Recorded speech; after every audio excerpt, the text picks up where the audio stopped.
वो जो भी इलाज करता या ऑपरेशन करता था, अंत में वह यही कहता कि यह परमेश्वर का अनुग्रह है। उसी ने चंगाई को संभव बनाया और ज्यादातर लोग उसे इसीलिए पसंद भी करते थे। उसकी क्लिनिक हमेशा भरी रहती।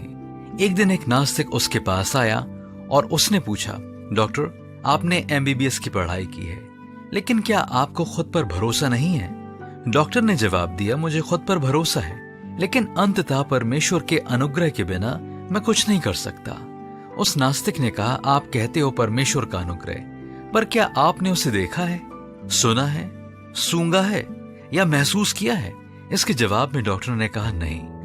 नास्तिक ने कहा, यह क्या अजीब बात है डॉक्टर, आपने उसे ना देखा है, ना सुना है, ना सूंघा है और ना ही महसूस किया, लेकिन आप कहते हो कि वो है और उसका अनुग्रह भी है। क्या यह किसी भी कीमत पर विश्वसनीय है? इससे पहले कि डॉक्टर जवाब दे पाता, अटेंडर ने आकर बताया कि मरीज बढ़ गए हैं। डॉक्टर ने अपनी बातचीत को वहीं रोका और उस नास्तिक से कहा कि हम कभी फिर मिलेंगे इस विषय पर बातें करने के लिए। कुछ ही महीनों के बाद वही नास्तिक डॉक्टर के पास सीने में दर्द की शिकायत लेकर आया। डॉक्टर ने उससे पूछा, क्या आपने इस दर्द को अपनी आंखों से देखा है? नास्तिक ने कहा, नहीं। डॉक्टर ने कहा, क्या आपने उसे अपनी नाक से सूंघा है? नास्तिक ने कहा, नहीं।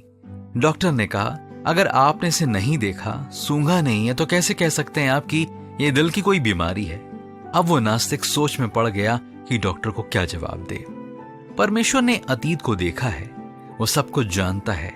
हम ऐसे सवाल नहीं पूछ सकते कि हमने उसे देखा है, सूंघा है, सुना है या महसूस किया है या नहीं, क्योंकि हमें उसे जानना है, उसके बारे में अवगत होना है, अपने पूरे होश में, और हमारे दिलों में उसकी उपस्थिति को महसूस करना है।